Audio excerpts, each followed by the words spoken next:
其實古琴佢係一個中國非常之古老嘅樂器嚟嘅，大家咧都係會有7條線啦，跟住我哋會見到一啲圓點，我哋叫做徽咧，就有13個徽啦，咁佢就定咗嗰個弦嘅泛音點啦。咁我哋古人咧最早做古琴咧，佢係揀2種木，一種係梧桐木同埋紫木。我哋最終得出呢個結果咧，係殘木比較好用啲嘅。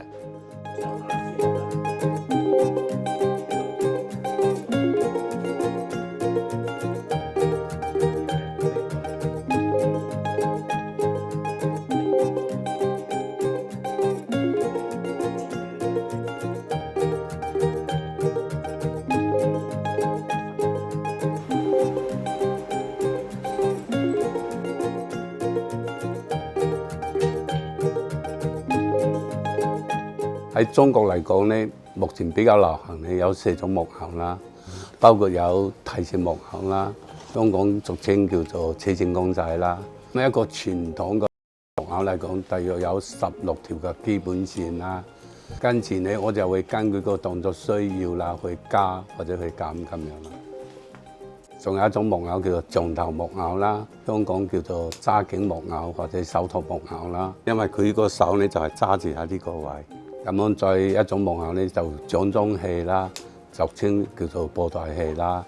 我哋就係用個手啦，用個手指控制住個公仔個頭啦，有3個手指就控制一邊手，另外一個拇指咧就控制另外一隻手啦。咁跟住仲有一種平面木偶就係皮影戲，我哋通常就會用啲牛皮啦、獸皮啦或者鹿皮啦咁樣嚟雕刻啦。如果你喺個燈光睇咧，咁你就會見到有顏色出嚟啦。咁啊，呢4種就比較流行。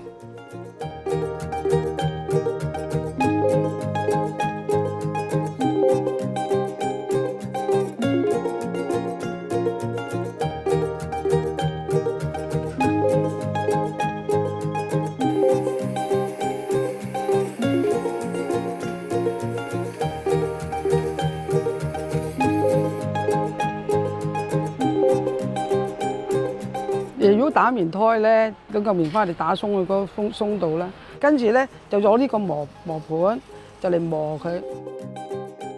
如果一張好嘅棉胎打好咗，係可以用好耐。可以好耐㗎，20-30年嘅嗰啲棉胎。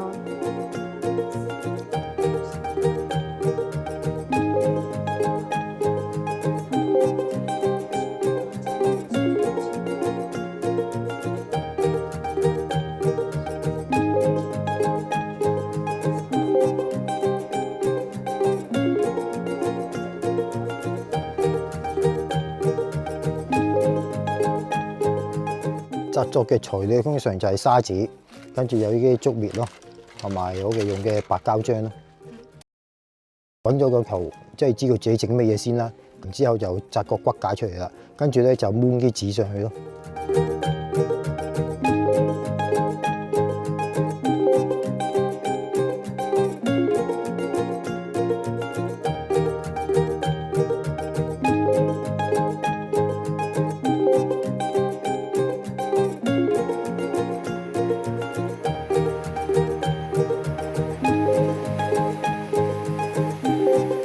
做運紅餅啫，即係結婚禮餅啊嗰啲。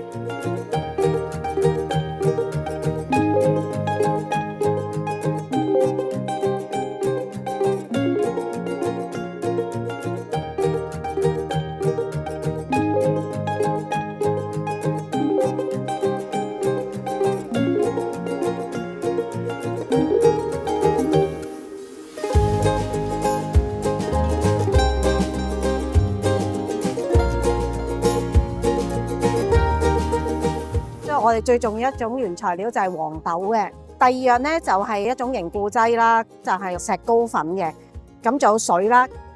其實咧整豆漿、豆腐花啊呢啲嘅食材咧就好簡單，主要都係呢3樣嘢。